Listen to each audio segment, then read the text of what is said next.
এপ্রিলের তাপপ্রবাহ শেষে সোমবার থেকে মে মাসের প্রথম সপ্তাহ পর্যন্ত টানা বৃষ্টির মুখে পড়তে যাচ্ছে দেশ। ভারী থেকে অতি ভারী বৃষ্টি হতে পারে সিলেট, রংপুর ও ময়মনসিংহে।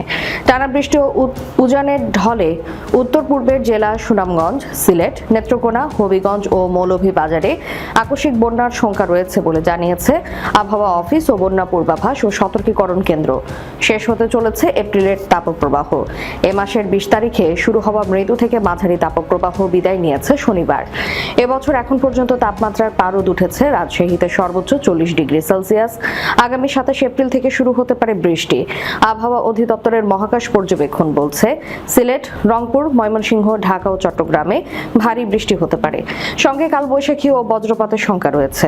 জ্যেষ্ঠ আবহাওয়াবিদ ডক্টর আবুল কালাম মল্লিক বলেন, রংপুর, ময়মনসিংহ, সিলেট বিভাগ, পরে ঢাকা, চট্টগ্রাম ও বরিশালে বজ্রমেঘ তৈরির ঘনঘটা বৃদ্ধি পাবে এবং দেশের অভ্যন্তরে ভারী থেকে অতি ভারী বৃষ্টির সম্ভাবনা আছে। এটা আজকে সন্ধ্যা থেকে পরবর্তী 4 দিনের জন্য। বন্যা পূর্বাভাস কেন্দ্র বলছে, বৃষ্টির প্রকোপ বাড়লে উজানের ঢল তীব্র হয়ে ভাটির দিকে প্রবাহিত হবে। তাই সিলেট বিভাগের সারিগোয়াইন, জাদুকাটা, মনু, খোয়াই ও কংস নদ বিপদসীমার উপরে প্রভাবিত হওয়ার শঙ্কা রয়েছে।